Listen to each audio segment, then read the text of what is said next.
آج ہم یاجوج و ماجوج کے متعلق بات کرنے والے ہیں۔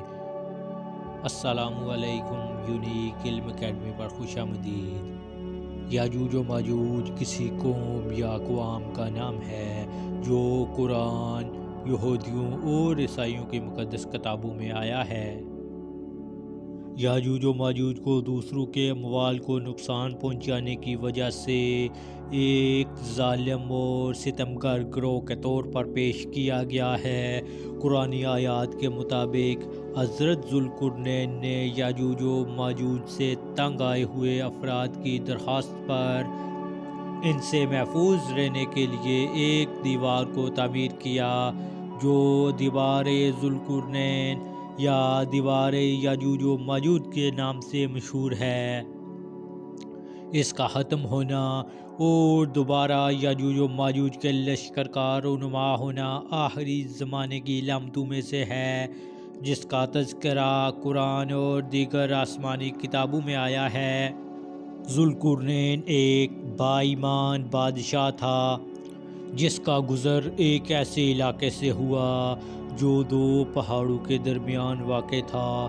اس علاقے کے لوگوں نے ان سے کہا کہ یاجوج و ماجوج ان پہاڑوں کے دوسرے طرف سے ان کے علاقے میں داخل ہو کر انہیں قتل و غارت کرتے ہیں۔ اس علاقے کے لوگوں نے ذوالقرنین سے کہا کہ وہ ان کے لیے ایک دیوار بنا دے جس سے وہ یاجوج و ماجوج کے حملے سے محفوظ رہ سکیں۔ ذوالقرنین نے اس علاقے کے لوگوں کی مدد سے بغیر کسی قیمت کے لوہے اور تانبے سے ایک مضبوط دیوار کو بنا دیا جو ان لوگوں کو یاجوج و ماجوج کے حملوں سے محفوظ رکھتی۔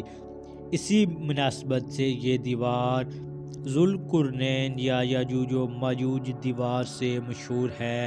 قرآن کریم میں بھی اس واقعے کی طرف اشارہ کیا گیا جس کے مطابق یاجوج و ماجوج زمین میں فساد پھیلایا کرتے تھے اور دوسروں کو تنگ کیا کرتے تھے۔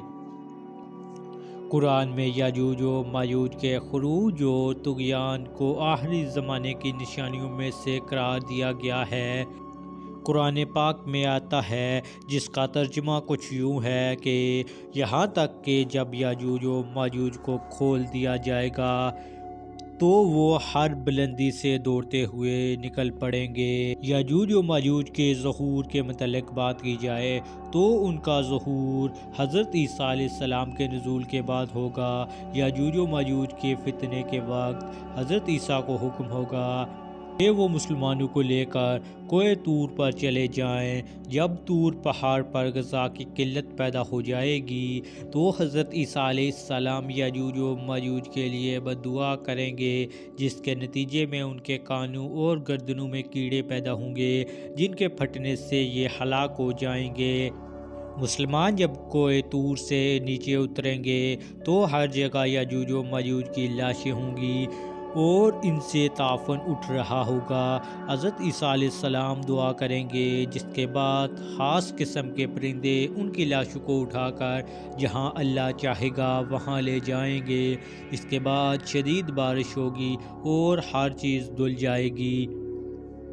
یاجوج و ماجوج کے بارے میں مختلف روایات میں آتا ہے کہ یہ 9 حصے ہیں اور انسان و جنات ایک حصہ آبادی ہیں۔ جہنم میں بھی ہر 10 میں سے 9 کا تعلق یاجوج و ماجوج سے ہوگا۔ ان کی جسمانی ساخت کے بارے میں مختلف روایات بیان ہوتی ہیں۔ ایک روایت میں آتا ہے کہ یاجوج و ماجوج کے لوگ کئی قسم کے ہیں، بعض شمشاد کی طرح لمبے، بعض طول و عرض دونوں میں 4 ہاتھ، بعض اتنے بڑے کان رکھتے ہیں کہ ایک کو بچھاتے اور دوسرے کو اوڑھ لیتے ہیں۔ ایک اور روایت میں آتا ہے کہ یاجوج و ماجوج کے لوگ ایک بالشت کے ہیں، بہت لمبے ان میں سے وہ ہیں جو 3 بالشت کے ہیں۔ ابن کثیر کے مطابق یاجوج ماجوج انسانوں کی 2 قومیں ہیں۔ ہماری دعا ہے کہ اللہ تعالی ہمیں ہر قسم کے فتنے سے محفوظ رکھے۔ تو دوستو، یہ تھی آج کی ویڈیو۔ امید کرتے ہیں کہ آپ کو پسند آئی ہوگی۔ ہمارے چینل یونیک علم اکیڈمی کو سبسکرائب کریں اور بیل آئیکن کو دبائیں۔ ہماری ویڈیو دیکھنے کا بہت شکریہ۔ اللہ نگہبان۔